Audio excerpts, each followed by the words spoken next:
जिंदगी 365 दिन बहुत बिजी रहने वाली है, लेकिन लल्लन टॉप अड्डा सिर्फ 3 दिन रहने वाला है। 24, 25 और 26 नवंबर 2023 पहुंचिए दिल्ली के मेजर ध्यानचंद नेशनल स्टेडियम में। एंट्री फ्री है। सिर्फ आपको लल्लन टॉप की ऐप या वेबसाइट पर एक बैनर पर क्लिक करके रजिस्ट्रेशन कराना होगा। तो आप लोग के यहाँ अभी तलवार उलवार होती है? हाँ, होती है। तलवार होती है और हमारे नवरात्र में झटके भी होते हैं। राजपूत बंधुआ मजदूर बीजेपी का नहीं रहा है। लोग खास करके जो राजपूत और ब्राह्मण है उन पे ज्यादा आरोप लगता है कि इन्होंने शोषण किया बाकी जातियों का। इस पे आप लोग क्या सोचते हैं? कुंवर, भंवर, टंवर बोलते हैं शायद। तो ये क्या, इसका क्या मतलब होता है? जोधपुर में तो वहाँ पे उनको गजेंद्र सिंह को गजू बना कहते हैं। बना का क्या मतलब होता है? सती प्रथा को लेकर के भी बहुत सारे सवाल उठते रहे हैं, तो उसमें भी ज्यादातर कटघरे में राजपूतों को रखा गया। नमस्ते, अभिनव पांडे नाम है मेरा और लल्लन टॉप की चुनाव यात्रा वेस्टर्न राजस्थान और पूर्वी राजस्थान और हड़ौती के इलाकों से घूमते हुए अब जयपुर आ गई है, जो राज्य की राजधानी है। और राजधानी में हम ऐसी जगह पे खड़े हैं जो 3 विधानसभा की एक तरीके से आप कहेंगे बॉर्डर लगता है। यहाँ पे विद्याधर नगर, जहाँ से दिव्या कुमारी चुनाव लड़ रही, बड़ा दिलचस्प चुनाव है। और जोटवाड़ा की विधानसभा और सिविल लाइंस की विधानसभा, जहाँ से प्रताप खाचरियास चुनाव लड़ते हैं। सिविल लाइंस में जोटवाड़ा में जो है राजवर्धन राठौड़ और चौधरी हैं, अभिषेक चौधरी, उनके बीच का मुकाबला है।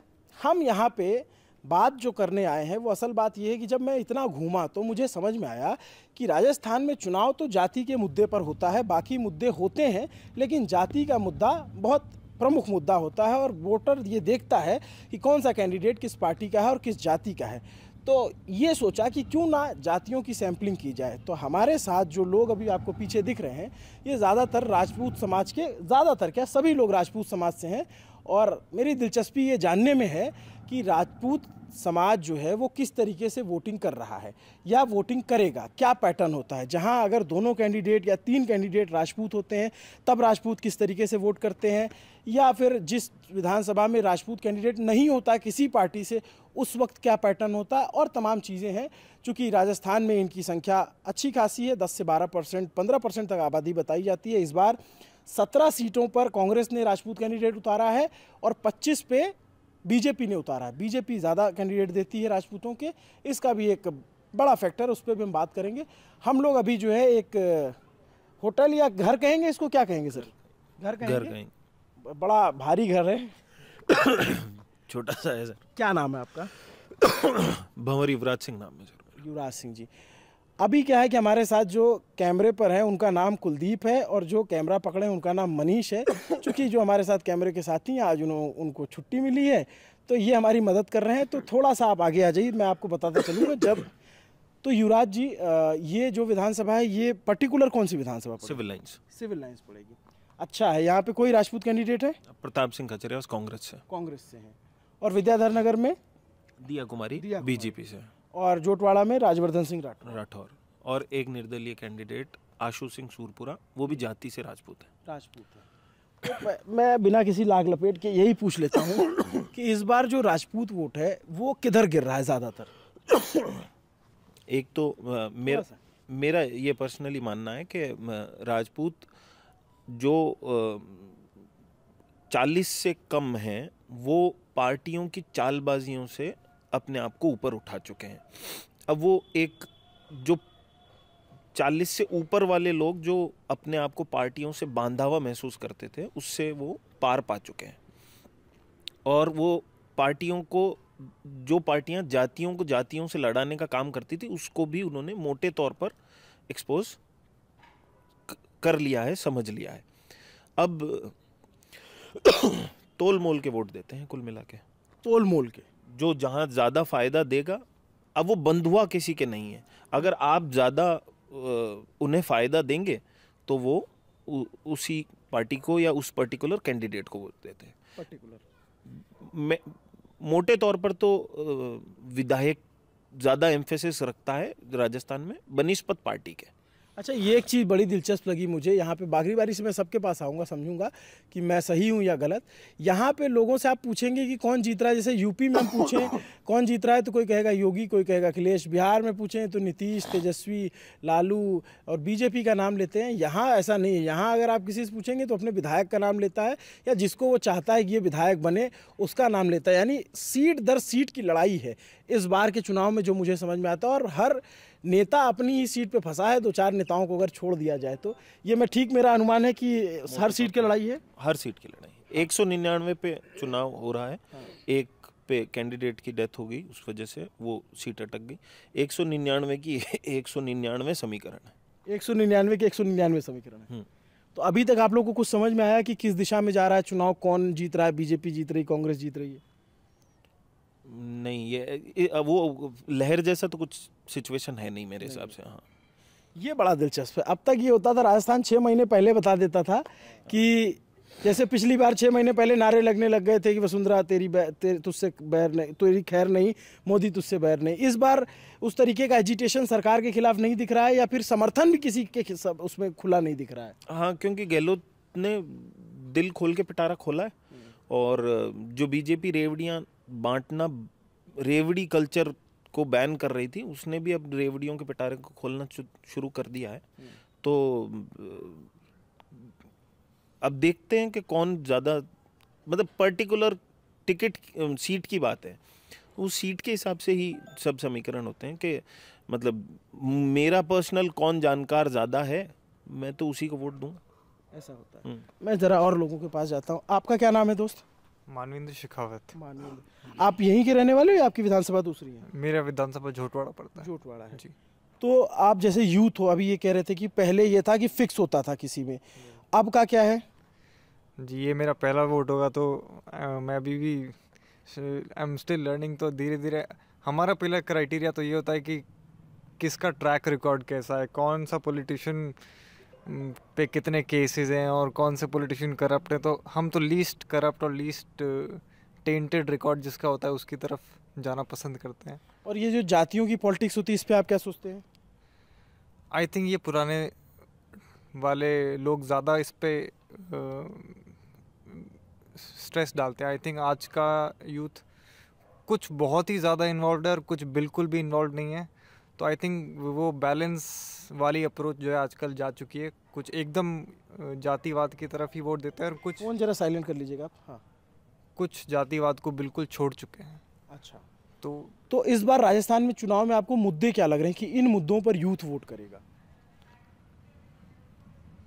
आई थिंक जो यूथ समझ पा रहा है कि किस तरीके से ये सोशल वेलफेयर वाला एक तरफ एजेंडा है और किस तरफ एक नेशन बिल्डिंग वाला एजेंडा है, तो long term effects I think nation building की तरफ जाने चाहिए। लेकिन जिस यूथ की आई साइट शॉर्ट साइटेड है, वो वेलफेयर स्कीम्स की तरफ ही जाना चाहेगा। तो क्या लगता है कौन नेशन बिल्डिंग कर रहा है, कौन वेलफेयर स्कीम पे जा रहा है? आई थिंक वो तो क्लियर है। जिस तरीके से कांग्रेस ने वेलफेयर स्कीम्स पूरे राजस्थान गवर्नमेंट में शुरू करी है, उनका एजेंडा क्लियर है शुरू से कि हमको सोशल वेलफेयर और उसी की तरफ जाना है।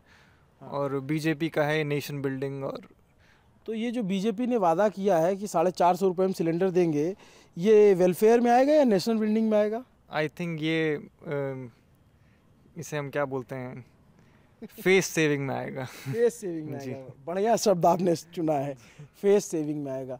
तो महंगाई मुद्दा होता है चुनाव में भी? ज़रूर होता है। और आजकल गांव में लोग परेशान भी हैं इस चीज़ से। लेकिन जहां बात आती है राष्ट्रवाद की और जहां बात आती है वहां लोग एक बार के लिए उसको साइड कर देते हैं। एक बार के लिए साइड कर देते हैं। ठीक बात है। आपका क्या नाम है? हरीश कुमार। आप यहीं के रहने वाले हैं? जी, आपकी वोट दूसरा है? नहीं, मैं बेनाड का रहने वाला हूँ। ये कहाँ पड़ता है? ये कदम बिहार बेनाड रोड पे पड़ता है। अच्छा, विद्याधर नगर में। अच्छा, तो आप लोग जो है चुनाव देख रहे हैं, नेता उता आने लग गए सब आपके यहाँ? हाँ, हमारे यहाँ आते हैं ना। हाँ, तो क्या कह रहे हैं नेता लोग, क्या वोट मांग रहे हैं? तो वोट तो देना ही पड़ेगा। हाँ। तो क्या सोच के वोट देते हैं आप लोग? भाई रोड बन जाए, अपना सड़क बन जाए, बस इतना ही चाहता हूँ मैं तो। उतना ही चाहते हैं, तो जो बनाएगा उसी को देंगे। हाँ। अच्छा, थोड़ा सा मैं यहाँ पे चेयर ले लेता हूँ और यहाँ बैठ जाऊँगा तो मैं दो लोगों से बात कर लूँगा एक बार में ही। हाँ, बड़ा शांत माहौल है तो बड़ी तफसील से बात होगी बिना किसी चीख चिल्लाहट के, और आनंद आएगा आपको इन लोगों से बात करते। सर, आपका क्या नाम है? मेरा नाम युवराज सिंह राठौड़ है। युवराज सिंह, क्या करते हैं युवराज आप? मेरा रियल एस्टेट का काम है, ज़मीनों का काम करता हूँ। मोटा काम है? मोटा छोटा जैसे भी, रियल एस्टेट बहुत बड़ा सेगमेंट है तो छोटा बड़ा सारा ही काम करना पड़ता है। तो कैसा काम चल रहा है? अभी काम ठीक है, इकनॉमी अच्छी चल रही है और कोरोना के बाद में काफ़ी अच्छा रेस्पॉन्स आया है रियल एस्टेट के अंदर, तो पैसा लग कमाया है लोगों ने। हाँ, तो आपका यहाँ जयपुर में है या फिर जयपुर के बाहर भी? जयपुर में। जयपुर में। हाँ, जयपुर। तो रियल एस्टेट में जो फ्लैट ज़मीन ये इसको आप खरीद बेच करते हैं? बनाना, बेचना, ट्रेडिंग भी करते हैं। हाँ, सारा ही काम है। अच्छा, तो इससे जो आपके थ्रू बहुत सारे लोगों को रोज़गार भी मिलता होगा, तो उसकी उनकी आय में कुछ फ़र्क आया है? रोज़गार मिलता है। गवर्नमेंट के क्या उसके अंदर रूल्स वगैरह रहते हैं, वो रियल एस्टेट को कैसे प्रमोट करता है। जैसे वसुंधरा जी जब 2003 के अंदर आई थी तब उससे पहले बीमारू प्रदेश कहते थे राजस्थान को। अब बहुत ही अच्छा उनके आने के बाद में रियल एस्टेट बूम पे आया है और इस कोरोना के बाद में थोड़ा सा और उसको सपोर्ट मिला है, तो रियल एस्टेट अभी अच्छा चल रहा है। और इनका गहलोत सरकार का काम कैसा है? गहलोत सरकार का काम अभी तो खैर रेवड़ियाँ बांट रहे हैं। हाँ। तो अभी देखो वो रेवड़ियाँ तो अभी हाथ में तो आई नहीं है और मुंह से आप कुछ भी कह सकते हो। हाँ। तो जब हाथ में आएगी तब हम देखेंगे। और ये जो 5 साल गहलोत साहब के निकले हैं उसके अंदर ये रेवड़ियाँ उन्होंने इन 2 महीनों में दी है। 5 साल के अंदर उनसे जो क्राइम रेट काफ़ी ऊपर चला गया है, जो महिलाओं के साथ उत्पीड़न हुए हैं, बलात्कार के 35,000 केस, और जो पहले हाल यूपी और बिहार का हुआ करता था, मुझे लगता है कि 5 साल के अंदर हम लोगों ने ऐसा देखा है कि राजस्थान की वो हालत हो गई है। जैसे आपने अभी कहा कि आप यूपी से आते हैं, तो यूपी के अंदर क्या डिफरेंसेस आए हैं क्राइम के अंदर, राजस्थान में क्या हैं, आप पूरी चुनावी उसके अंदर चल रहे हैं तो आपको पता होना चाहिए। जैसे आप क्राइम के मुद्दे पे बात करते हो कि क्राइम बढ़ गए हैं, उनका कहना होता है कि हमने मुकदमे ज़्यादा दर्ज किए हैं, कार्रवाई ज़्यादा की है, इस वजह से वो नंबर रिफ्लेक्ट होते हैं। और प्लस आप रेवड़ी की कह रहे हैं, तो रेवड़ी पे जो कांग्रेस समर्थक हैं या कांग्रेस के नेता वो कहते हैं हम वेलफेयर स्कीम चला रहे हैं जो गांव के गरीब लोग हैं उन तक पहुंचने के लिए। तो उनकी योजनाओं का कोई असर आपको चुनाव में नज़र आता है या फिर लगता है कि नहीं ये सिर्फ कागजों पे है? आचार संहिता से पहले तो फिर भी थोड़ा बहुत उन्होंने माहौल बनाने की कोशिश करी थी, लेकिन उसके बाद जब ऐड वैड उनके बंद हो गए तो अब लोगों को समझ में आ गया है कि इसके अंदर कुछ भी नहीं है। 5 साल का टाइम एक सरकार के लिए बहुत बड़ा टाइम होता है। आप 4.5 साल कुछ नहीं करते हैं, लास्ट के 2 महीने आप लोग घोषणाएं करते हैं हम आने वाले टाइम में ये करेंगे। आपने 4.5 साल क्या किया था? आपने कुछ भी नहीं किया था। आप कुर्सी के लिए लड़ते रहे, कभी वो बैठेगा। अभी आप यूथ की बात कर रहे थे, वो तो एक यूथ सीएम मांग रहे थे कांग्रेस के अंदर, लोगों ने वोट भी किए। फिर क्या करा वो सचिन पायलट जी का? आपने उनको बर्फ में लगा दिया, आप ऊपर आ गए। कुर्सी की लड़ाई के अंदर राजस्थान ने बहुत सफ़र किया है, तो शायद मुझे लगता है कि इस बार जनता थोड़ी नाराज़ है कांग्रेस से। और वसुंधरा जी का काम कैसा था पिछले टर्म में? वसुंधरा जी का काम ठीक था। तो ठीक था तो क्यों हार गई? वसुंधरा जी का ऐसा है कि कुछ तो यहाँ पर क्या है कि एंटी इनकम्बेंसी हर 5 साल के अंदर चलती है, जो इस बार भी बीजेपी को काफ़ी सपोर्ट मिल रहा है।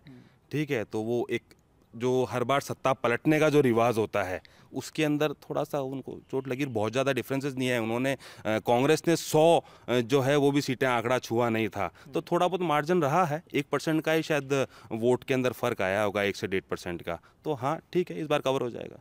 और इस बार जैसे आपको लग रहा है कि ये बदल जाएगा अगर सरकार बनती, तो क्या है राजस्थान के लोगों की भी चर्चा क्या है? मुख्यमंत्री अगर बीजेपी जीतती है तो मुख्यमंत्री कौन होगा? मुख्यमंत्री कौन होगा ये तो जीतने के बाद ही पता लगेगा। क्या उसके अंदर समीकरण बैठते हैं, कितनी सीटें आती है। हाँ ठीक है, कुछ प्रदेश स्तर के ऊपर काफ़ी चेंजेस हुए हैं। और ये तो अब ठीक है, भविष्य के गर्भ में है, ये तो आप और मैं नहीं बता सकते अभी। लेकिन पब्लिक में किसका ज़्यादा चर्चा है? वसुंधरा जी को पर्सनली महिलाओं के अंदर काफ़ी फेमस हैं, उनको पसंद करते हैं। मोदी जी का एक अलग फैक्टर है, शायद यहाँ से कुछ चेंज करते हैं तो किसको लेकर आते हैं, पब्लिक कैसे उसको एक्सेप्ट करती है, अभी इसको मतलब अपन क्लियर नहीं कर सकते। आप कहाँ से हैं सर? मैं विद्याधर नगर से। विद्याधर नगर से। हाँ जी। तो यहाँ पे तो राजपूत कैंडिडेट है। हाँ जी। तो राजपूत जो होते हैं वो कैंडिडेट देख करके वोट करते हैं या पार्टी देख कर वोट करते हैं? ज़्यादातर तो पार्टी देख के करते हैं। अच्छा। और बाकी कुछ पर्सनल आदमी भी देखते हैं कि हाँ ये मेरे काम का आदमी है, इसको वोट देना चाहिए। बाकी अधिकतर तो पार्टी देख के करते हैं। तो पार्टी में जैसे मैं देखता हूँ तो ट्रेडिशनली तौर पे बीजेपी के वोटर रहे हैं जो राजपूत समाज के लोग आते हैं। क्या वजह है बीजेपी के साथ होने की? कुछ तो बीजेपी सुनती है राजपूतों की, और कुछ परंपरा चली आई है पूरे पुराने टाइम से ही कि बड़े बूढ़ों ने हमको सिखाया है कि ये पार्टी अपने काम की है, ये नहीं है, इसको वोट देना चाहिए, इसको नहीं देना चाहिए। और कुछ पार्टी काम भी करती है बीजेपी। हम कांग्रेस में भी तो बहुत सारे नेता हैं, जैसे प्रताप सिंह खाचरियावास हैं और भी कई सारे नेता हैं। तो प्रताप सिंह जी हैं, तो प्रताप सिंह जी को कैंडिडेट को देख के ही वोट देते हैं कई बार कि ये आदमी बढ़िया है, ये काम लायक है, इसको देना चाहिए, इसको नहीं देना चाहिए। बाकी पार्टी के हिसाब से बात कर रहे हैं आप, तो पार्टी बीजेपी के हिसाब से राजपूत ज़्यादा बीजेपी को वोट सपोर्ट। क्या अच्छा लगता है बीजेपी में आप लोगों को? बीजेपी में ऐसा कुछ नहीं, बीजेपी सुन लेती है इजीली, कांग्रेस इजीली सुनती नहीं है। आप क्या करते हैं? मेरा प्रॉपर्टी का काम है। हाँ जी। तो किस मुद्दे पे नहीं सुनती और किस मुद्दे पे बीजेपी सुन लेती है? बीजेपी करीब करीब सभी मुद्दों पे सुन लेती है। ऐसा कुछ नहीं, सभी पे करीब करीब सुनती है। कुछ एक मुद्दे होते हैं जो उनको सही नहीं लगते हैं तो उस पर नहीं सुनते, नहीं बाकी सुनते हैं करीब सभी पे। इस बार के क्या मुद्दे हैं? इस बार के ऐसे कोई विशेष मुद्दे नहीं है। बाकी ये जो फ्री वाला सिस्टम चला रखा है ना, मेरे हिसाब से ये चीज़ गलत है। दोनों ही पार्टियां कर रही है कि हम तो ये दे देंगे, हम ये दे देंगे, वो चीज़ मेरे हिसाब से गलत है। इसकी बजाय आप रोज़गार दो आदमी को। रोज़गार दोगे तो आदमी अपना 500 का सिलेंडर जो देने के बोल रहे हैं वो 1000 में भी खरीदता है, 1100 में खरीदता है। अब मेरे पास रोज़गार ही नहीं तो मैं 500 का सिलेंडर, 500 में सिलेंडर जो देंगे वो भी कहाँ से खरीदूँगा? रोज़गार जरूरी है, आदमी को रोज़गार दो। आप रोज़गार के लिए योजनाएं बनाई जाए, रोज़गार के लिए ही विशेष बात करी जाए दोनों पार्टियों, तो वो ज़्यादा बढ़िया रहेगा ये फ्री देने के बजाय। तो ये जो बड़ा चलन आया बड़ी तेज़ी से, पीछे आप देखें, अब जैसे दिलचस्प है कि यूपी बिहार के लोगों को या बाकी राज्य की महिलाओं को जो है 450-500 का सिलेंडर नहीं मिल रहा है। यहाँ पे जो है राजस्थान सरकार कह रही कि हम देंगे, कुछ दिया भी उन्होंने। अब बीजेपी भी उसी पिच पे आके कह रही कि हम 450 का सिलेंडर देंगे, बाकी जगह पे नहीं दे रहे लेकिन यहाँ देंगे। तो यहाँ पे ये परंपरा चली हुई है कि अगली पार्टी ने मुझे 500 का सिलेंडर दिया तो मैं 500 के बजाय 50 और कम करके दूँ, मैं 450 में दूँ, तो हो सकता है वोटर्स मेरी तरफ खींचे। लेकिन ये चीज़ गलत है। इसकी बजाय रोज़गार दें तो वो ज़्यादा बेस्ट रहेगा। ये चीज़ गलत है मेरे हिसाब से। अच्छा, मैं थोड़ा सा चुनाव पे और आता हूँ, मुझे थोड़ा सा और आप लोगों से ट्रेडिशन यहाँ का समझना है। जैसे आप लोग के, मैं गया वहाँ पे जोधपुर में, तो वहाँ पे उनको गजेंद्र सिंह को गजू बना कहते हैं। बना का क्या मतलब होता है? बना एक रेस्पेक्टेड वर्ड है राजपूतों के अंदर। बड़ा भाई उसका अर्थ होता है या कुछ और होता है? नहीं, छोटे को बना बोलते हैं, बड़े को तो दादो भाई या दादा करके बोलते हैं हम लोग। जो छोटा होता है उसको बना बोलते हैं। अच्छा, जैसे आपके बिहार में बाबू साहेब, क्या बोलते हैं? जैसे आपके बिहार में बाबू साहेब है, वैसे यहाँ राजस्थान में बना है। लेकिन उसको बड़ा, कुछ लोग उसको बहुत सामंतवादी शब्द मानते हैं। गुजरात में बापू। अब अगर पंडित जी कहना किसी एक, अगर उसको सामंतवादी या आप उस लहजे में लें कि भाई ये अग्रिम जातियों के जो है वो नाम है, तो उस लिहाज से तो ये तो पुरानी प्रथा चलती आई है, तो अब उसको तो कैसे मिटाया जा सकता है? और क्या हर जगह पूरे राजस्थान में ये कल्चर है इस तरीके से कि जैसे मैं उनके यहाँ था, जयवर्धन सिंह जो है दिग्विजय सिंह जी के बेटे, तो वो अपने पिता को दाता बोलते हैं। दाता, ये क्या होता है? रेस्पेक्ट शब्द है। और अपने से पिताजी हो गए, दादाजी हो गए, उनको हम दाता ही शब्द इस्तेमाल करते हैं उनके लिए। और ये जैसे एक और चीज़ मैंने देखी है, किसी के घर में लिखा रहता है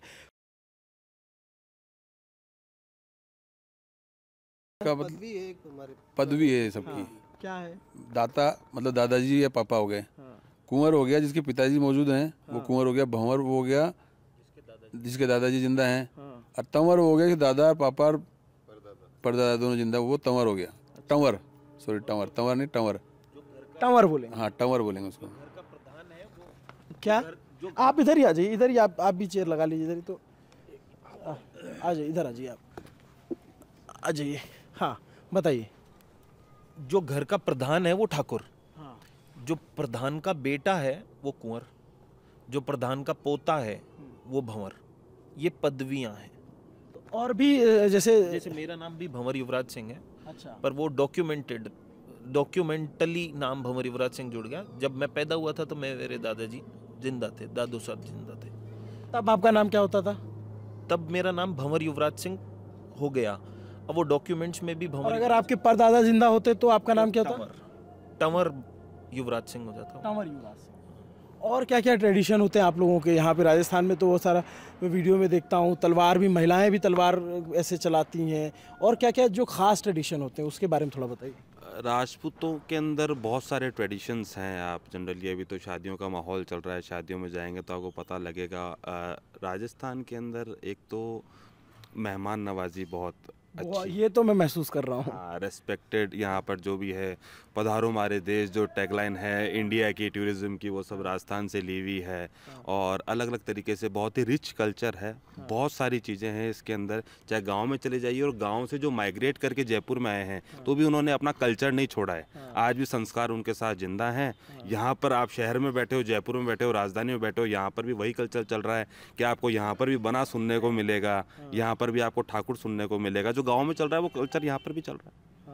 जैसे मैं वहाँ बीकानेर में था तो उन्होंने एक ने कहा कि जैसे ये बड़ा ही जो एक कुछ लोग वो राजपूत समाज से ही थे, तो उनका कहना था कि ये बना शब्द जो है बड़ा एक तरीके से वो उन्होंने क्या शब्द इस्तेमाल किया था अचानक याद नहीं, बोले कि बड़ा अकड़ वाला शब्द कहते हैं कि ये अकड़ है। ऐसा कुछ है क्या इसमें? ये देखने वाले के चश्मे पर डिपेंड करता है कि वो किस चश्मे से देख रहा है उस बात को। हाँ। जैसे हरियाणा में आप जाओगे तो वो चौधरी साहब लगाते हैं ना। आप अगर किसी पंडित जी के जाओगे तो वो पंडित जवाहरलाल नेहरू भी, वो भी तो अकड़ वाला ही शब्द कहलाएगा फिर, अगर उस लिहाज से बात करें तो। ये तो पुश्तैनी सांस्कृतिक तौर पर दिया गया नाम है, उसके पीछे कुछ बलिदान है, कुछ लोगों की इज्जत है, कुछ उस रूलिंग कास्ट के बलिदानों के प्रति उस जाति को दिए गए सम्मान है। अब ये देखने वाले की नज़र पर है, वो उसे आज सामंतवादी माने, पहले जो है वो अपने लिहाज से माने, ये तो सब अपने। अच्छा, जैसे ये राजपूत को बोलते हैं या फिर बाकी जाति के लोग भी ऐसे ही बोलते हैं? नहीं, सभी उसको जनरल बना बोलते हैं। पंडित जी को पंडित जी, ब्राह्मण भी एक पंडित जी को पंडित जी बोलेगा, दूसरा भी पंडित जी बोलेगा, वैसे वो उस लिहाज से चलने वाली चीज़ है। अच्छा, और खान पीन में क्या ट्रेडिशन होता है आपके? जो जैसे दाल बाटी चूरमा यहाँ का बहुत फेमस है। दाल बाटी चूरमा फेमस है, बिल्कुल।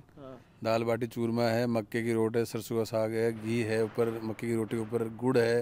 ये विशेष है यहाँ पे सर्दी का। मीट वाला तो है। वो क्या है? नॉनवेज का क्या होता है नॉनवेज में? नॉनवेज में ज़्यादातर मटन होता है। मटन करीब राजपूतों में हर घर में बनता है, कुछ एक घर मान लीजिए जहाँ नहीं बनता। तो क्या डिश होती है मटन की? लाल मांस, बिल्कुल। अच्छा, लाल मांस। क्या खासियत होती है लाल मांस की बाकी जगहों से अलग कैसे होता है? अलग तो यही होता है कि मिर्च मसाला थोड़ा सा बढ़िया होता है, स्वाद होता है, टेस्टी होता है।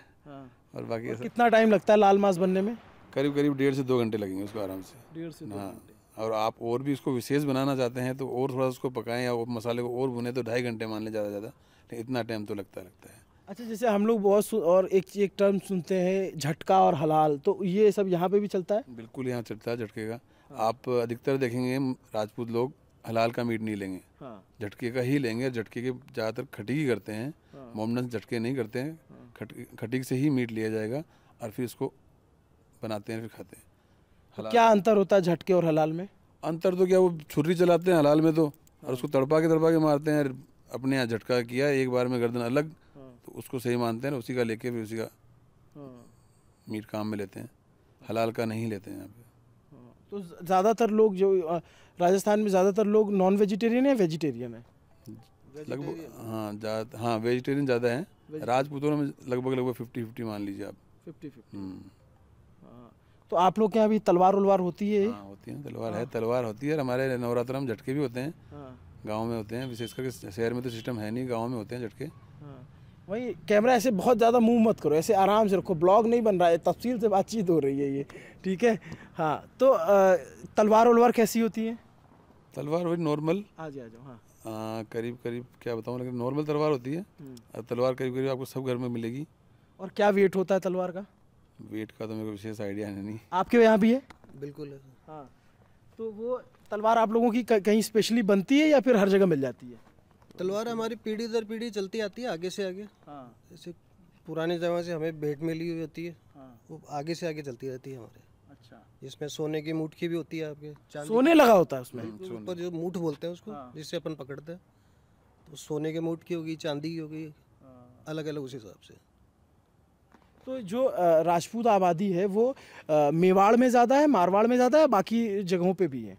मेवाड़ मारवाड़ में ज़्यादा हैं, बाकी इधर जयपुर जिले में तो कम है। मेवाड़ में ज़्यादा है राजपूत। और सबसे ज़्यादा आस्था आप लोगों की किस में होती है? जैसे किन राजाओं का ज़्यादा सम्मान करते हैं या किन देवी देवताओं का ज़्यादा सम्मान करते हैं? देवी देवता देखो, हमारे राजपूतों में जितनी भी वो बनी हुई है कास्ट उनके सबके कुल देवता हाँ कुल देवता और कुल देवी सबके अलग अलग हैं। तो कुछ जैसे राजावत हो गए, शेखावत हो गए, नरुका हो गए, सिसोदिया सॉरी आपके खंगारोत हो गए, इन लोगों की जमा माता हैं। खंगारोत की नहीं, हाँ खंगारोत नहीं, इनकी कुल देवी जमा माता हैं। तो ये विशेष बनाए हुए हैं कि जैसे राजपूत में शेखावत हैं, चंद्रावत हैं, राठौड़ हैं, सबकी अपनी अपनी कुल देवियाँ हैं, तो उन कुल देवियों को ही ज़्यादा माना जाता है, बाकी तो वैसे सब मानते ही हैं। और जैसे हम लोग के यहाँ हरियाणा में जैसे मैं था तो वहाँ पे लोग जैसे अभिवादन में बोलते हैं राम राम, तो यहाँ आप लोग का अभिवादन कैसे होता है? जय माता जी की बोलते हैं या फिर जय गोपीनाथ जी की बोलते हैं, इस तरीके से। या खमागणी कर लिया। खमागणी पहले बहुत प्रचलन पुराना है। ये पहले जो अदर कास्ट होती थी या कोई जो छोटा होता था वो पहले खमागणी करके बात करता था, ताकि कोई मेरे बोलने में अगर कोई गलती होती है तो उसके लिए पहले ही क्षमा मांगता हूँ। ये खमागणी का एक कॉन्सेप्ट होता था। उम्र में छोटा होता था उसकी बात कर रहे हैं आप? उम्र में छोटा होता था, जो भी अपने बड़े से बात कर रहा होता था, या जो राजा होता था उससे अगर कोई अदर कास्ट में भी अगर बात करता है तो वो पहले खमागणी या गणी खमा करके इस तरीके से बातचीत हुआ करती थी। खमा का मतलब है क्षमा। अच्छा। और गणी का मतलब है ज़्यादा, कि मैं पहले ही सॉरी फील कर रहा हूँ अगर मुझसे कोई आगे गलती हो जाती है तो। अच्छा। और जो ढोक देना होता है उसका क्या मतलब होता है कि ढोक दो? वो गौर लगूं। अच्छा, पैर पैर छूने को, ये हम लोग क्या बोलते हैं पालागी या पाँव लागी, उसका मतलब ये ढोक देना होता है। अच्छा जी। अच्छा, एक चीज़ और बताइए, मैं जब चूँकि इतनी शांति से बातचीत हो रही है और तफसील से हो रहा है तो मैं समझ ही लेता हूँ। जैसे जो सवर्ण जातियों के लोग हैं आज भी, जैसे जाति विभेद तो मैं देखा हूँ कि बहुत जगह है। मैं गांव में गया तो वहाँ जो है एससी कम्युनिटी के बच्चे मिले तो बोले कि मुझे फलाने कास्ट के लोग हैं वो पानी नहीं पीने देते कुएँ से। और जो सवर्ण जाति के लोग हैं खास करके जो राजपूत और ब्राह्मण हैं उन पे ज़्यादा आरोप लगता है कि इन्होंने शोषण किया बाकी जातियों का। इस पर आप लोग क्या सोचते हैं? ये जो अंग्रेज़ों का जो टाइम आया था, ये जो भ्रांतियाँ हैं उसके बाद में ज़्यादा फैली है। ऐसा कुछ भी नहीं है। पहले जो हुआ करता था कि भाई ठीक है, राजा एक अलग जगह रहता था, जो गढ़ हुआ करता था वहाँ पर राजा रहा करता था, पंडितों को अलग स्थान दिया जाता था, जो काश्तकार होते थे जो अदर कास्ट के होते उनको अलग स्थान दिया जाता था, और सबके लिए अलग अलग व्यवस्थाएं हुआ करती थी। लेकिन जैसे अंग्रेज आए उन्होंने अलग अलग भ्रांतियाँ फैलाई, इस तरीके से वही लोगों के जहन में बैठने लग गई। तो हम लोग ये आज सुनते हैं, पहले ऐसा कुछ भी नहीं है। जैसे रैदास जी जो तो गुरु हुआ करते थे मीराबाई के, ठीक है, तो हम तो वो समझते हैं, वो सुनते हैं, हम तो उस चीज़ को ज़्यादा, ये हमारा कल्चर है। हमारा कल्चर ये नहीं है। और आज भी आप शहर में देखो सभी साथ ही बैठते हैं, सारा कुछ, कहीं कोई दिक्कत वाली बात नहीं। आप क्या सोचते हैं युवराज इस पे? नहीं, मेरे हिसाब से भी इस तरीके की कोई मेजरली अब तो कोई बात रही नहीं, मतलब 0.1% भी।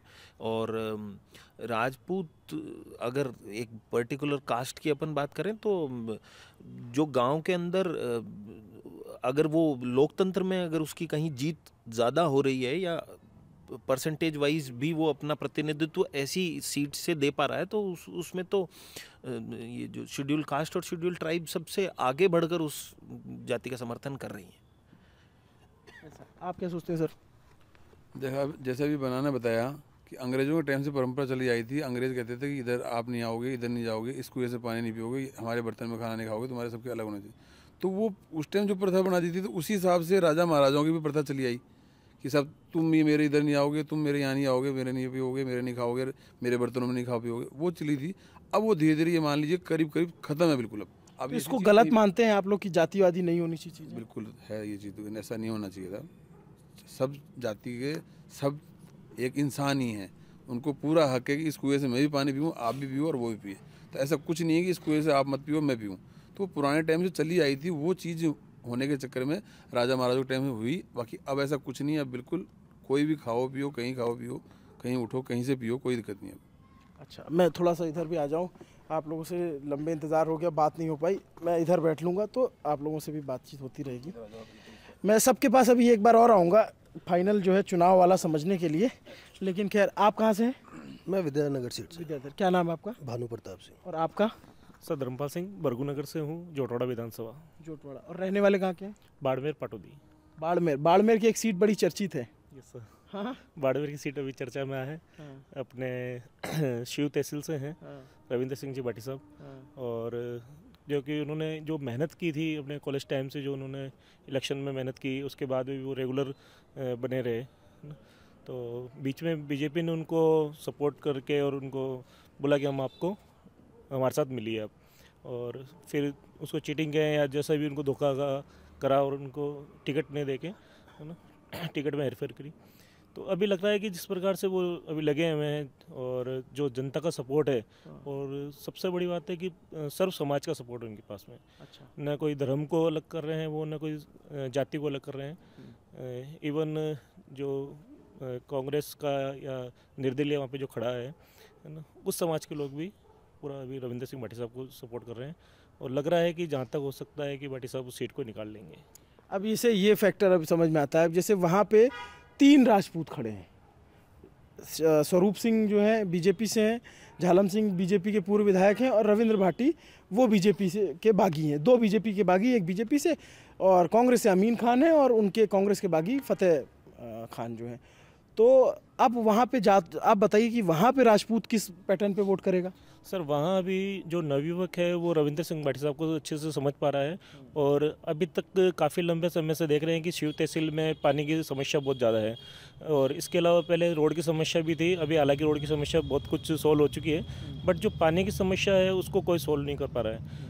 तो लोग वहाँ जो परेशान हैं, तो अभी उनसे उम्मीद है कि भाटी साहब उस चीज़ को सोल्व करेंगे, और भाटी साहब ने उसका मुद्दा भी उठाया है, और वहाँ के लोगों को ये है कि नहीं, भाटी साहब अगर आते हैं तो ये प्रॉब्लम हमारी सोल्व हो जाएगी। अच्छा, आप तो बताएं जोटवाड़ा विधानसभा से हैं, विद्याधर। तो विद्याधर नगर सीट का क्या चुनाव है, कैसा चल रहा है? दिया कुमारी जी बीजेपी से, सीताराम अग्रवाल अपने कांग्रेस से। तो क्या लड़ाई लग रही है? दोनों कर रहे हैं प्रयास अपना। हाँ, तो टक्कर लग रही है, या फिर जैसे विद्याधर नगर तो यहाँ से नरपत राजवी भी जीतते रहे हैं, तो क्या लग रहा है? एक बीजेपी सीट है ये विद्यानगर की, जो अब तक होती आई है। हाँ, तो कोई भी लड़े अभी तक तो यही हुआ करता है इसमें। हाँ, और इस चुनाव में बराबर से हो रहे हैं, बराबर की फाइट है जी, टक्कर है। आप तो देखने को मिल रही है। जैसे नरपत सिंह राजवी का टिकट यहाँ से कट गया, तो क्या चर्चा हुई लोगों में? कोई विशेष चर्चा नहीं है।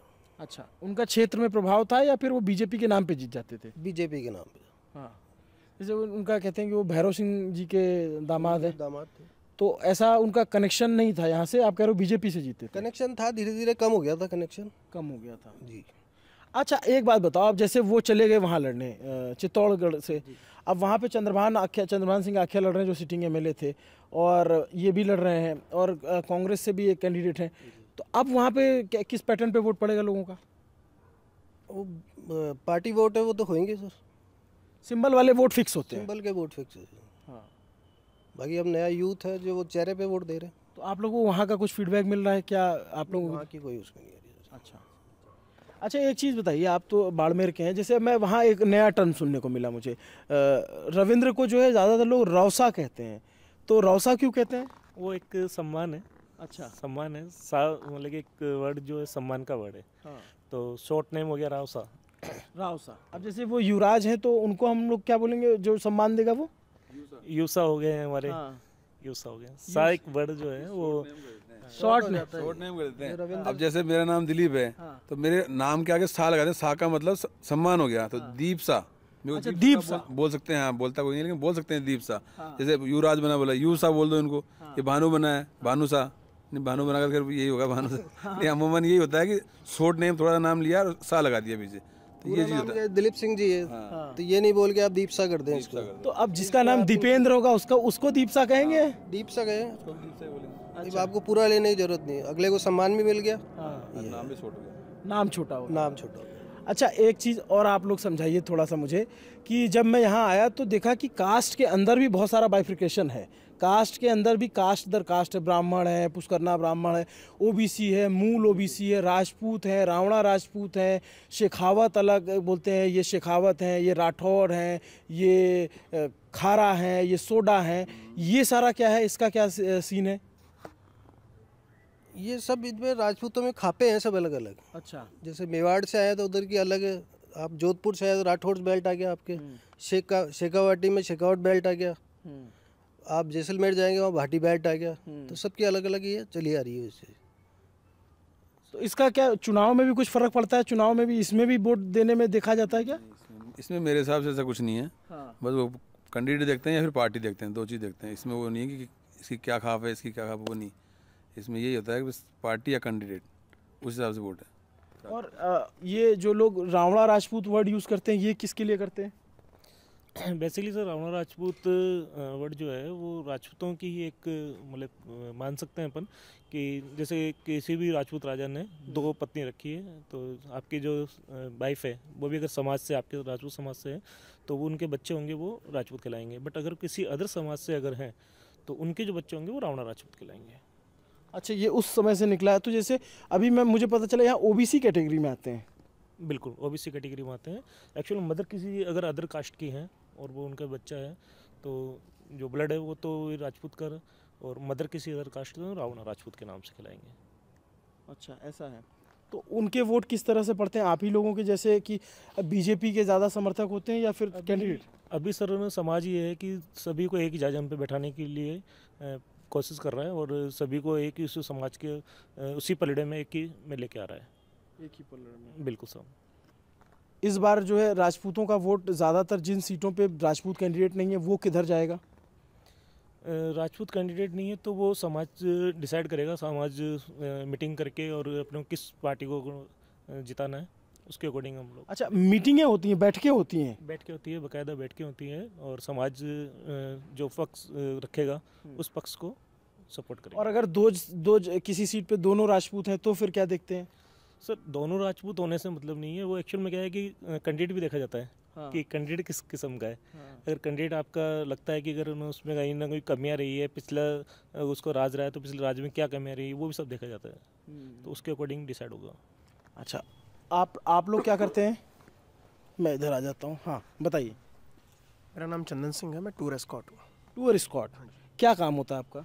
जी, मैं एज ए टूर लीड करता हूँ। हाँ। जो इनबाउंड टूरिस्ट आते हैं, जैसे फ्रेंच आते हैं, यूरोपियन आते हैं। हाँ। तो उनको पूरा इंडिया में भ्रमण कराता हूँ, घुमाता हूँ। तो आपको फ्रेंच आती है? फ्रेंच एंड इंग्लिश दोनों लैंग्वेज में करता हूँ मैं। हाँ। आपने ब्रेसलेट बड़ा खतरनाक पहन रखा है, क्या लिख रखा है इसमें? ये मेरा गांव का नाम है, बाड़लवास। बाड़लवास, अच्छा, गांव का भी बड़ा कल्चर है ना। आपका क्या नाम है? मेरा नाम गौतम सिंह। गौतम सिंह। जैसे लोग अपने नाम के आगे गांव भी लगाते हैं, गांव का नाम भी लगाते हैं क्या? हाँ, गौतम सिंह दीपपुरा मेरा, वैसे अगर मैं गांव का नाम लगाऊं, पर गांव का नाम इसलिए ज़्यादातर लगाते हैं कि पहचान में, जैसे भाई सब भाई बैठे हैं तो अपने गांव का नाम इसलिए बता देते हैं। हाँ। कि बोला पहचान हो जाए कि बोला मैं इस गांव का हूँ। जैसे मैं एमपी में था, राठौड़ हूँ। हाँ। और मेरा भाई युवराज वो भी राठौड़ है। हाँ। वो दूसरे गांव का है, मैं दूसरे गांव का हूँ, तो मेरी पहचान ऐसे होगी गौतम सिंह दीपपुरा, तो वो दीपपुरा गाँव वाले हैं ये, और वो भंवर युवराज सिंह भाई जिस गाँव का है उस गाँव के। अच्छा, इसलिए लगा लेते हैं। जैसे मैं वहाँ एमपी में था ना, तो पान सिंह तोमर का नाम लेते हैं तो बोलते हैं पान सिंह तोमर भिड़ोसा वाले, उनके गांव का नाम भिड़ोसा है। ये तो पंजाबियों में भी होता है, मूसेवाला और ये सब कुछ होता है। ये नाम अपने गांव को एक तरीके से सिंबलाइज है कि मतलब मैं उस गांव का हूँ, मेरे गांव के पूर्वजों ने कुछ किया होगा, या फिर कोई बड़े गांव जैसे बाड़लवास है। अब ये मेरे यानी कि ननियाल पक्ष में है, तो मैं अगर जैसे मेरे ननियाल पक्ष वाले हैं, उन्होंने कोई बड़ा काम कर रखा है तो इन्होंने बाड़लवास, तो मैं अपने नाम के साथ मैं ऐसे भी बता पाऊंगा कि मतलब भाई मेरे दोस्त है चंदन सिंह जी बाड़लवास वाले, मैं उनके परिवार में हूँ। तो एक तरीके से वो हो गया कि आपने कनेक्शन बिठा लिया खुद का कि भाई मैं उस गांव का हूँ जिस गांव में ये चीज़ें हुई थी। तो आपका वोट किस विधानसभा में पड़ता है? विद्याधर नगर। विद्याधर नगर। तो विद्याधर नगर में जैसे दिया कुमारी लड़ रही हैं, पहले तो यहाँ से चुनाव नहीं लड़ा, वो अब आकर लड़ रही, तो उनका क्या माहौल समझ में आ रहा है? माहौल तो देखो यहाँ पे तो बीजेपी का ही रहता है ज़्यादातर। अच्छा। माहौल ग्लैमर सब कुछ बीजेपी का ही है यहाँ पे। कांग्रेस है, सीताराम अग्रवाल जी बहुत बढ़िया आदमी है, बहुत अच्छे हैं, हर जन में जाके देखते हैं, यानी कि माहौल वो बनाने की कोशिश कर रहे हैं। पर यहाँ पे इतने सालों तक बीजेपी, मैं तो शायद आज 30-35 साल का हो गया, मैंने कभी बीजेपी के अलावा कोई टिकट वो देखी नहीं यहाँ पे किसी को। नरपत सिंह राजवी, उससे पहले बीरू सिंह जी, तरीके से सिटाडेल गढ़ है ये बीजेपी, गढ़ ही मान लो बीजेपी का, इसके अलावा कुछ है नहीं। ज़्यादातर वोट सारे गाँव वाले राजपूत सब भाई है कि बोले भाई फलान कौन आदमी है, बोले दिया कुमारी जी अपने परिवार के हैं, ये है वो है, तो वो बीजेपी एक तरीके से गढ़ है, ये सेफ सीट है एकदम, मेरे हिसाब से तो बीजेपी की सेफ सीट है। कांग्रेस में सीताराम अग्रवाल जी बहुत बढ़िया आदमी है, पर वो काम करेंगे तो अब देखो उनका कुछ बैठता है तो बैठता है इस बार, बाकी तो बीजेपी है। और आपकी कौन सी विधानसभा है? विद्याधर नगर। आप भी विद्याधर नगर से। तो ये जो कह रहे हैं आप इनसे इत्तेफाक रखते हैं या अलग रहा है? बिल्कुल, ये भाजपा का गढ़ रहा है और दिया कुमारी जी आ रही हैं। जब हमने नरपत सिंह राजवी को 3 बार जिता दिया बिना कोई कार्य किए हुए उनके द्वारा, तो दिया कुमारी जी तो फॉर श्योर जीतेंगी यहाँ से। तो जब कार्य नहीं किया तब क्यों जिताते थे?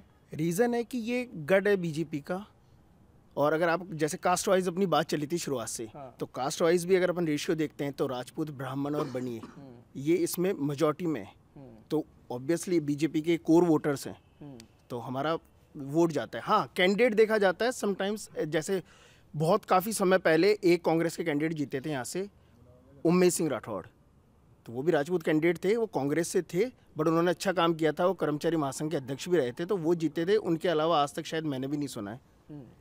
तो मतलब ये आप कह रहे हो कि यहाँ पे ऐसा अच्छा, आपने कहा कि ब्राह्मण, राजपूत और बनिए ये बीजेपी के कोर वोटर, कांग्रेस के कोर वोटर कौन से हैं? मतलब इनके अलावा इनमें भी हैं, काफ़ी राजपूत जुड़े हुए हैं कांग्रेस। आपने जाति में बताया ना, तो बाकी जैसे कौन जातियाँ कांग्रेस की वोटर मानी जाती है राजस्थान में? नहीं, राजस्थान में ऐसा कुछ नहीं है कि स्पेसिफिकली, मतलब मैं कह रहा हूँ ये जो कास्ट है ये मेजॉरिटी में वोट करती हैं बीजेपी को। अच्छा। ऐसा नहीं है कि कांग्रेस को वोट नहीं किया। जैसे प्रताप सिंह खाचरियावास से सिविल लाइन से हैं, अभी हम सिविल लाइन से विधानसभा क्षेत्र में बैठे हुए, वो कांग्रेस से हैं, बट काफ़ी राजपूत उनको, ब्राह्मण बनिए, अदर बाकी जो अदर कास्ट हैं वो सारी वोट करते हैं उनको। नेता का व्यक्तिगत भी देखा जाता है, व्यवहार भी देखा जाता है।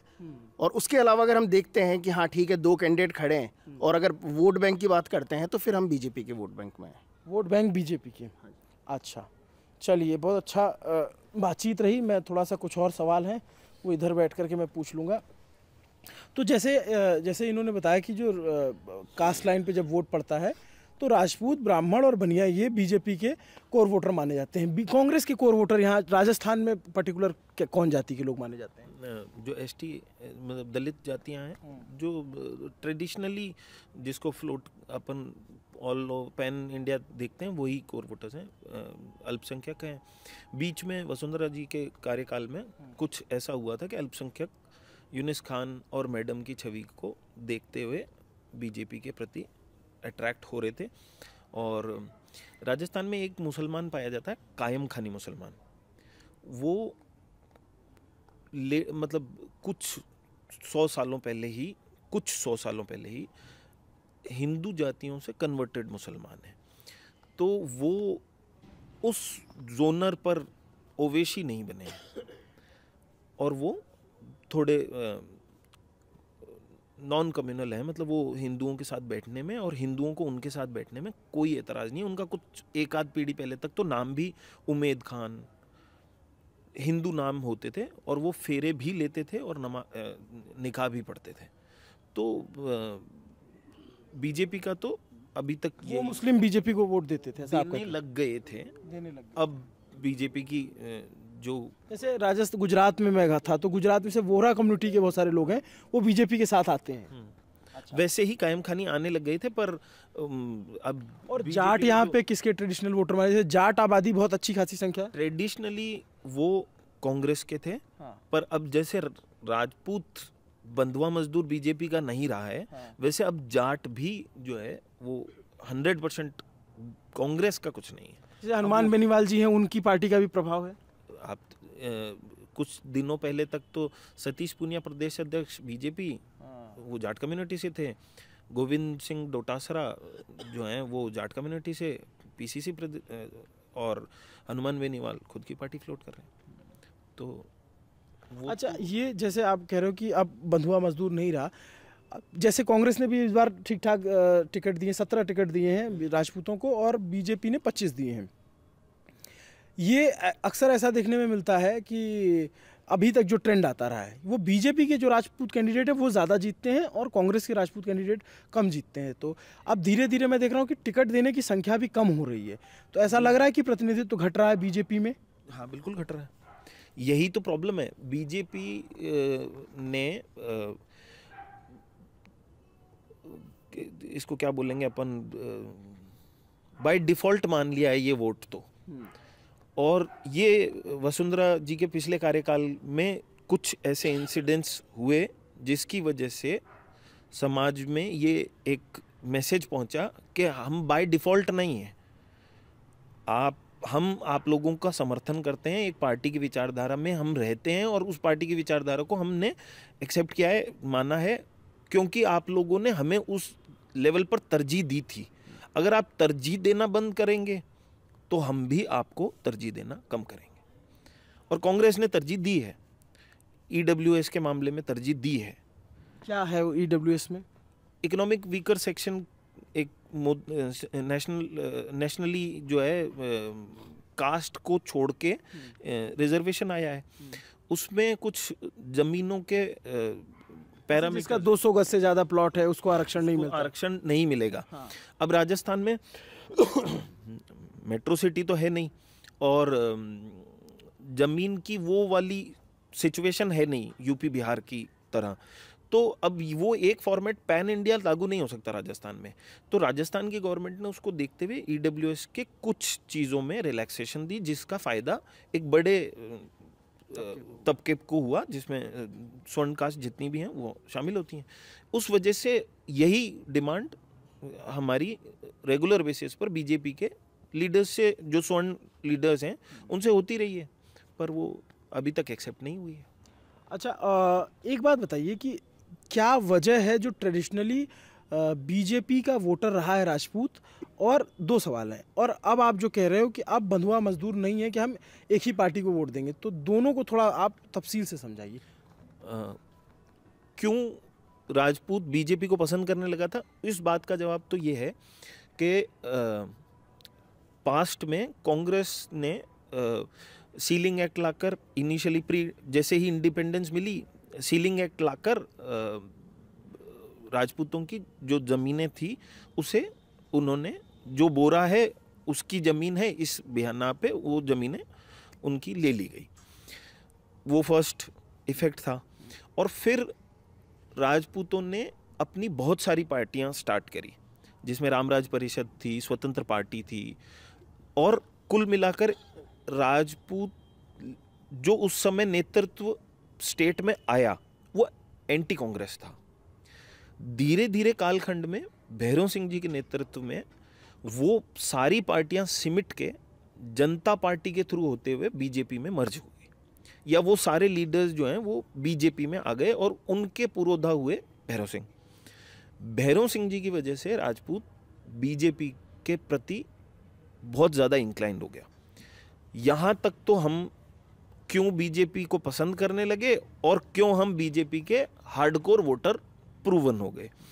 उसके बाद में बीजेपी ने हमें बाय डिफ़ॉल्ट ले लिया, और बाय डिफ़ॉल्ट लेने के भी कुछ समय बाद में हमें एहसास हुआ कि ये तो बाय डिफ़ॉल्ट हो रहा है, और कुछ ऐसे इंसिडेंट्स हुए जिसमें वो क्लिक कर गए समाज। क्या इंसिडेंट हुए?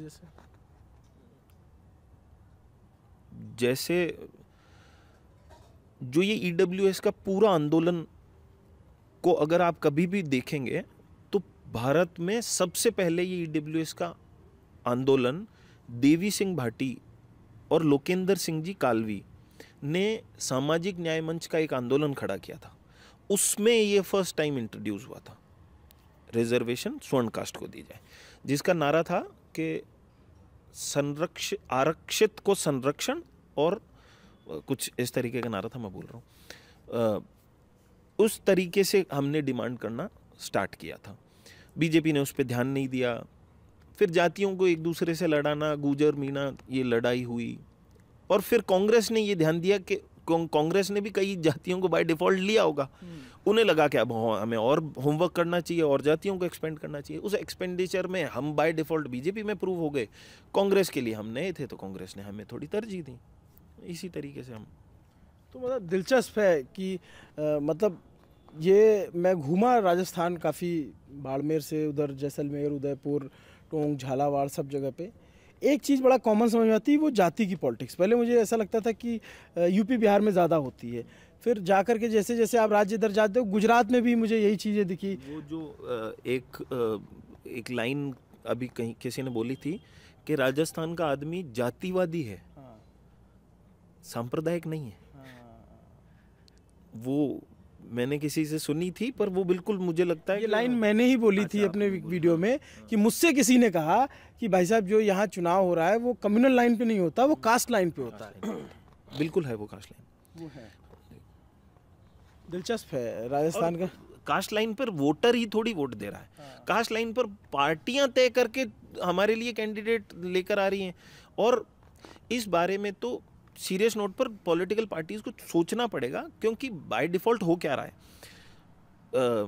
एमएलए जो प्रोमिनेंट कास्ट है उसका एमएलए आ रहा है, एमएलए उस जाति के लोगों को, ये राजस्थान में आपको ये भी समझना पड़ेगा क्यों हम जातिवादी क्यों हुए।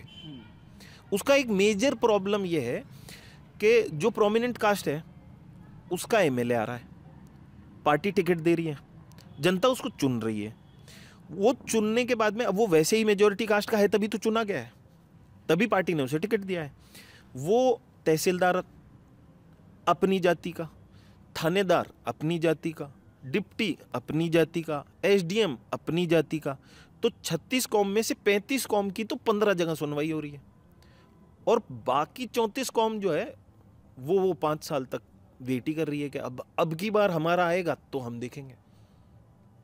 ये तो मस्ट हो गया ना, मतलब आप वो सर्वाइवल ऑफ द फिटेस्ट वाला मामला है कि आप ठीक है बीजेपी का झंडा कितना भी उठा लो, वोट तो देने जाऊंगा तो मैं मेरे वाले को ही दूंगा।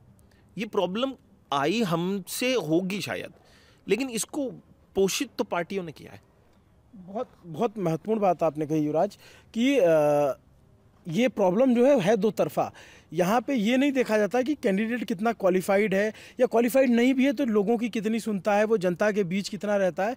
पार्टियां ये देखती हैं कि फलाने आदमी का कितने उस जाति का वोट उस विधानसभा में है। अब आप ये देखें ना, विद्याधर नगर की अपन बात कर रहे थे कि केक वॉक है दिया कुमारी के लिए। कांग्रेस ने 2 बार टिकट दिया विक्रम सिंह जी को। पिछली बार विक्रम सिंह जी निर्दलीय चुनाव लड़े, राजपूत निर्दलीय, 50,000 शहर में कई सालों बाद में शायद कोई लेकर आया होगा।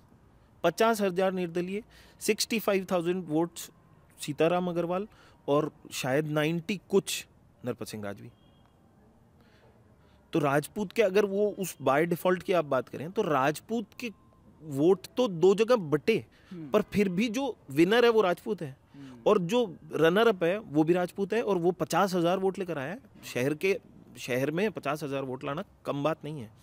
तो वो ऐसा तो नहीं है कि सिर्फ राजपूतों के 90,000 वोट होंगे और सिर्फ राजपूतों के 50,000 होंगे, फिर तो कोई मतलब ही नहीं। बहुत सारी कास्ट का राजपूत के प्रति झुकाव भी रहता है। हमारे ट्रेडिशंस में कुछ इस तरीके की चीज़ें हैं कि हमारी शादी होगी तो उसमें गाना बजाने वाली जो कास्ट है, जिसे पुराने टाइम में ढोली कहा जाता था, वो भी आएंगे, नाई भी आएगा। भूखरा कांड जो जोधपुर में हुआ था, उसमें सिलेंडर ब्लास्ट हुए थे, उसमें राजपूत के घर में हुआ, पर उसमें 7-8 जातियों के लोग खत्म हुए। तो वो जन्म से लेकर मरण तक राजपूत के ऐसे ट्रेडिशंस भी हैं कि उसमें 35 कौम का इन्वॉल्वमेंट होता है। आज भी लोगों का ये मानना है कि जाट और राजपूत एक दूसरे के कट्टर विरोधी हैं, पर ये मेरा पर्सनली मानना है कि हाँ, चुनाव में ज़रूर है, चुनाव में है, क्योंकि वही जातिवादी लीडर्स अपना जहर जातियों में डाल रहे हैं, और वही एसडीएम, एडीएम, थानेदार वो बाद में इस तरीके की हरकतें करेंगे। पर शायद ही कोई ऐसा राजपूत परिवार होगा या जाट परिवार होगा जिसका एक दूसरे से धर्मेला नहीं है। घर का नींव में पहला पत्थर जाट से डलवाने की ट्रेडिशन आज से नहीं, सैकड़ों सालों से। लेकिन अब सामंतवाद के नाम पर किसी एक किले के अंदर किसी एक आदमी की हत्या होने पर उसको नींव में गड़वा देना कहेंगे, तो फिर तो वो चुभाना भी तो हुआ ना। और आप उसी चीज़ को जो है आप अंडरलाइन करते रहेंगे तो फिर वो भी ठीक नहीं है। दिलचस्प बातचीत है, और बड़ा अच्छा लगा कि ये जो सामाजिक मुद्दे होते हैं इस पे बात की, काफ़ी खुल के बातचीत हुई। बहुत और बात करने को तो अभी करते जाएं तो ये ख़त्म ही नहीं होगी, लेकिन काफ़ी कुछ आप लोगों से नया जानने को मिला और थोड़ा चुनाव का भी समझने को मिला। 2 युवराज हैं, एक कह रहे हैं कि नहीं राजपूत एक तरफा बीजेपी की तरफ जाएगा, एक युवराज कह रहे हैं कि नहीं, ऐसा नहीं है कि बीजेपी का बंधुआ मजदूर है। चूँकि चुनाव जातियों पे होता है तो कई बार जातियों की सैंपलिंग करना भी ज़रूरी हो जाता है, और समय कम है, लेकिन हमारी कोशिश रहेगी कि और जाति के लोगों के बीच इस तरीके से जाकर के बात की जाए। जातिवाद और जाति के नाम पर विभेद बिल्कुल सरासर गलत है, लेकिन ये बात बिल्कुल सही है कि यहाँ पर चुनाव या फिर किसी भी राज्य में मैंने चुनाव देखा हूँ वो जाति के नाम पर ही होता है। और जैसा कह रहे थे कि पार्टियाँ भी ये देख करके देती हैं कि फलाने जाति का आदमी है तो इसके कितने वोट हैं। जैसे कुछ बड़े नेता हुए, जैसे उनके ऊपर भी ठप्पा लग जाता है कि ये फलाने जाति के नेता रहे हैं, जबकि दिलचस्प ये है कि जब आप नेताओं से पूछेंगे कि आपको किसका वोट मिल रहा है तो 36 कौम बोलेंगे, हम 36 कौम के नेता हैं, लेकिन उनकी पॉलिटिक्स जो है वो एक जाति या 2 जाति के इर्द गिर्द ही होती है। वीपी सिंह तो राजपूत थे ना, पर उन्होंने ओबीसी को मंडल कमीशन के आयोग की सिफारिशें लागू, आज बहुत सारे लीडर्स ये कहते हैं कि हमारे प्रेशर में करी, पर करी तो उन्होंने, पर आज ओबीसी में उनकी वो स्थिति नहीं है जितनी संविधान बनाने वाले बाबा साहब अम्बेडकर की दलितों में। रिजर्वेशन की वजह से बाबा साहब को पूछा जा रहा है, पर रिजर्वेशन की वजह से वीपी सिंह को बुला दिया गया है, क्योंकि वो मुफीद नहीं है। उसी ही आदमी को याद किया जाएगा, उसी इंसिडेंट्स को बताया जाएगा, उसी इंसिडेंट्स को अंडरलाइन किया जाएगा जो हमारे हिसाब से मुफीद हो, जिसके नाम पे वोट मिल सके। धरती धन बट के रहेगा अपना अपना छोड़ के, ये शायद लालू प्रसाद यादव ने धरती धन बट के रहेगा अपना अपना छोड़ के, कोई ऐसे नेताओं मुझे याद नहीं आ रहा है ये कोई बोला हो। अच्छा, एक दो सवाल और चलते चलते याद आ गया। सती प्रथा को लेकर के भी बहुत सारे सवाल उठते रहे हैं, तो उसमें भी ज़्यादातर कटघरे में राजपूतों को रखा गया कि सती प्रथा इनके यहाँ ज़्यादा चलती थी और इन्होंने बहुत विरोध भी किया कि नहीं ये चलती रहेगी। उसके बारे में आप थोड़ा बताएं तो। सती प्रथा ऐसा नहीं है, ज़्यादातर तो राजपूतों के उसके साथ में, क्योंकि यहाँ पर जौहर प्रथा भी हुआ करती थी। हाँ, जौहर का भी, उसका भी बताइएगा। जौहर के अंदर ये हुआ करता था कि पहले जैसे अलाउद्दीन खिलजी का 1303 के अंदर जो चित्तौड़ के अंदर हुआ, उसके अंदर यही था कि जब हम गढ़ हारने वाली स्थिति के अंदर हो रहे होते हैं, या जब यूँ लगता है कि ठीक है सामने वाला हम पे ज़्यादा आक्रमणकारी हो रहा है, तो उसके अंदर जो राजा होता था वो केसरिया बांध लेता था, ठीक है, शाका जिसे कहते हैं बेसिकली, और एक कुंड बना हुआ होता था और उसके अंदर जो है सारी सारी रानियां आग लगा के उसमें कूद जाया करती थी। जैसलमेर में 2.5 शाके बोलते हैं, क्योंकि शायद वहाँ पर चित्तौड़ में भी है। चित्तौड़ के अंदर 1303 में हुआ, 1299 में शायद जैसलमेर में हुआ, 1301 में भी हुआ। तो जैसलमेर में 2.5 शाके हुए, क्योंकि वहाँ पर लकड़ियाँ कम पड़ गई थी, तो कुछ तो जिंदा जली और कुछ नहीं जल पाई, कुछ आधी जली। तो ये प्रथाएँ वहाँ से स्टार्ट हुई है। और बहुत स्वाभिमानी स्त्रियां होती हैं राजस्थान की, जो महिलाएं हैं बहुत स्वाभिमानी हैं।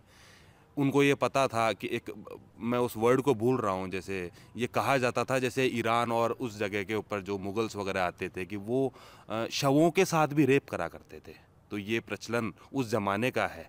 जैसे आज पाकिस्तान के अंदर कहते हैं कि जो शव होते हैं उन कब्रों को लॉक कर दिया जाता है। वो इसलिए कर दिया जाता है क्योंकि वहाँ पे इस तरीके की मानसिकता के लोग हैं कि वो शवों के साथ भी रेप करते थे।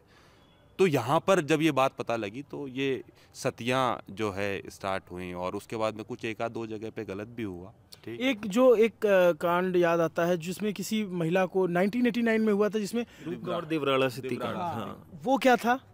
उसमें भैरव सिंह शेखावत जी ने बहुत एक्शन लिया और उनका भी बहुत विरोध किया, उनको भी बड़ा विरोध झेलना पड़ा, ऐसी कोई बात हुई थी? हाँ, बिल्कुल ऐसी बात हुई थी। दिवराला यहाँ सीकर के पास में गांव है, श्री माधोपुर तहसील में, और वो मेरे हिसाब से राजस्थान की लास्ट सती, उसी को कहते हैं कि वो आखिरी था। हाँ, पर उसमें बेसिकली मेरा तो जन्म नहीं हुआ था उस समय, शायद 87 की बात है, मेरा तो जन्म नहीं हुआ, पर जितना मैंने सुना है वो उसमें ये था कि वो खुद की मर्जी से हुई। लेकिन आरोप ये लगता है कि आवाज दबाने के लिए ड्रम बजाए गए, वो चीखती रही, इस तरीके की भी नहीं, ऐसी कोई बात नहीं है। अच्छा। ये तो लोगों के नोटिस में तब आया जब चूंदड़ी की प्रथा हुई। अच्छा। वो कोई 3-4 दिन बाद में अगर कोई सती हो जाती है तो कोई चूंदड़ी की प्रथा होती है। क्या होती है वो मुझे ध्यान नहीं, क्योंकि मेरे नोटिस में नहीं है। जितना मैंने सुना है वो ये है कि जब वो सती हुई उनके फादर भी वहीं थे। जब रूप कंवर सती हुई अपने पति के साथ में, तब उनके फादर भी वहाँ थे, ऐसा मैंने सुना है। इसमें मैं वैसे पक्षधर नहीं हूँ सती का, अगर मेरी बहन या किसी की बहन मेरे सामने हो रही होगी तो मैं पक्का रोक लूँगा, लेकिन ऐसा कहा जाता है कि उन्हें किसी ने रोका नहीं और वो स्वविवेक से जाकर वहाँ बैठ गई, किसी मेंटल ट्रॉमा में या कोई दिव्य शक्ति के आशीर्वाद में। इसका मेरे पास में कोई उचित मेरे पास में आंसर नहीं है, क्योंकि मैं तो उस समय पैदा भी नहीं हुआ था। अब वो किस वजह से वो जाकर वहाँ बैठ गई, फिर बेसिकली उसमें विरोध सती कांड का हुआ, लेकिन उसमें विरोध ये था कि उनके इन-लॉज को जो है वो बुरी तरह से टॉर्चर किया गया। उसमें मुकदमा दर्ज हुआ था। राजेंद्र राठौर जो आज की तारीख में मंत्री हैं, प्रताप सिंह खाचरियावास जो कांग्रेस के मंत्री हैं, ये उस समय उस नेतृत्व को लीड किया। कल्याण सिंह जी कालवी ने लीड किया, जो उस समय बाद में केंद्र में कैबिनेट मिनिस्टर बने चंद्रशेखर की गवर्नमेंट में। और चंद्रशेखर जी ने भी उस पर एक बयान दिया था कि क्या तमाशा खड़ा कर दिया। लेकिन भैरव सिंह जी बहुत मजबूती से खड़े थे और उन्होंने कहा कि नहीं ये गलत है। तो ये प्रताप सिंह जी, भैरव सिंह जी भतीजे ही तो थे। ये भी, ये इस पाले में खड़े थे, वो उस पाले में खड़े थे। भैरव सिंह जी ने विरोध किया, उन्होंने कहा कि अगर मेरी बेटी ऐसा करने की कोशिश करेगी तो मैं मना। अब इस तरह की चीजें नहीं होती। नहीं नहीं नहीं, उससे पहले भी अगर आप देखेंगे तो कई कालखंड तक ऐसा कुछ नहीं हुआ। वो इंसिडेंट क्यों हो गया ये तो मेरे पास में भी उसका आंसर तो नहीं है, लेकिन जितना मैंने सुना है कि वो किसी दबाव में नहीं किया गया। लेकिन जो चार्जशीट लिखी गई उसमें ये कहा गया या फिर जो आरोप लगे कि जबरन जो है बिठाया गया और फिर चीख की आवाज़ों को दबाने के लिए ड्रम बजाए गए, इस तरीके के आरोप लगते थे। और भैरव सिंह जी ने उस पर बहुत कड़ा रुख अख्तियार किया, लोगों पे FIR। चीफ मिनिस्टर नहीं थे उसमें, मतलब चीफ मिनिस्टर नहीं थे, उन्होंने उसका विरोध किया और जो है उन्होंने उनके ऊपर FIR के लिए उन्होंने, जब महिला आयोग ने उस में मतलब उस बात को उठाया, वो ये पूरा मुद्दा उठा ही 4-5वें दिन के बाद में। जिस दिन वो सती हुई उस दिन इस बात का कोई इशू नहीं हुआ था, ना कोई हल्ला ज़्यादा हुआ था। और ऐसा मुझे पता है, बताया गया है कि उन जो रूप कंवर सती थे उनके फादर भी उस भीड़ में थे। अच्छा, आप लोगों ने सुना था इसके बारे में? हाँ, सुना हुआ है मेरा। बाकी मुझे ज़्यादा जानकारी नहीं, लेकिन सुना हुआ है। और बाकी ये मामला उठा कब, जब सती हो गए उसके 3-4 दिन बाद जब वो चुनरी प्रथा चली ना, तब जाके मामला ज़्यादा उठा। क्या होती थी वो प्रथा? प्रथा तो लोगों ने मान लिया सती है, देवी का रूप लिया है, इनमें कोई आत्मा थी, मतलब शक्ति थी इनमें कोई, इस वजह से इन्होंने ये काम किया, ये झेल लिया, इसको चीखी चिल्लाई नहीं। तो मैं भी ऐसा करूँ तो शायद मेरा भी कुछ भला हो जाए, मैं चुनरी पहनाऊँ इनको, मैं नारियल चढ़ाऊँ इनको, तो उस वजह से ये मान्यता हो जाती है कि वो चबूतरा बना दिया जाता है उस स्थान पे। अच्छा, तो लोग बाग उसको मान्यता में ले लेते हैं। अपनी कोई भी मुराद हो, चुनरी फूल माला अपनी माँ के चढ़ा देते करते। और आखिरी जो है, जब इतने अच्छे से बात हो रही तो राजस्थान के प्रति बड़ी जिज्ञासा थी, आप लोगों ने बड़ा काफ़ी कुछ बताया। और बाल विवाह को लेकर के क्या कॉन्सेप्ट था और वो कैसे टूटा? बाल विवाह तो स्टार्टिंग से ही अब एजुकेशन का बहुत बड़ा उसके अंदर रोल है। पहले इतना ध्यान नहीं दिया जाता, 12, 13, 14 साल की उम्र में शादियां कर दिया जाती थी, और अब शहरों के अंदर तो ये बहुत कम हो गया है, बिल्कुल ना के बराबर है। गाँव में अभी भी कुछ जातियाँ ऐसी हैं जहाँ पर 4-5 साल की उम्र में शादियाँ कर देते हैं। गोना हालांकि उनका बाद में होता है 18, 19, 20 साल की उम्र में। गवर्नमेंट उसके ऊपर स्ट्रिक्ट एक्शन ले रही है, और भी लेना चाहिए। कुछ जगह पे अभी चोरी छुपे हो रहे हैं, अभी होते हैं, अभी भी कुछ जगह पे होते हैं। कुछ कास्ट इस तरीके की होती है जहाँ पर की संख्या कम हुई है, केसेस की संख्या बहुत कम, बहुत ज़्यादा कम। चलिए, बहुत दिलचस्प बातचीत रही। हमने यहाँ पे राजपूत कम्युनिटी के वोटिंग पैटर्न को समझा, हमने इनकी परंपरा को जाना, इनके खान पान, इनके रिवाजों को समझा, और हमने ये भी बात की कि जो सती प्रथा जैसे सामाजिक बुराई थी या फिर जैसे बाल विवाह जैसे सामाजिक बुराई थी, वो कैसे धीरे धीरे एजुकेशन के साथ ख़त्म हुई और उस पर सरकारों ने भी ध्यान दिया।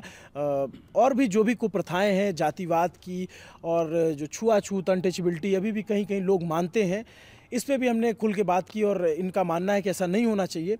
पूरी ये बातचीत आपको कैसी लगी कमेंट करके ज़रूर बताइए। मेरा नाम अभिनव पांडे है। कैमरे के लिए हमारे यहाँ पे साथ दिया मनीष, और आपका क्या नाम है? महेश जी। और आपका कुलदीप। इन दोनों ने बहुत मदद की। आप लोगों का बहुत बहुत शुक्रिया। कैसी बातचीत रही कमेंट करके ज़रूर बताइएगा।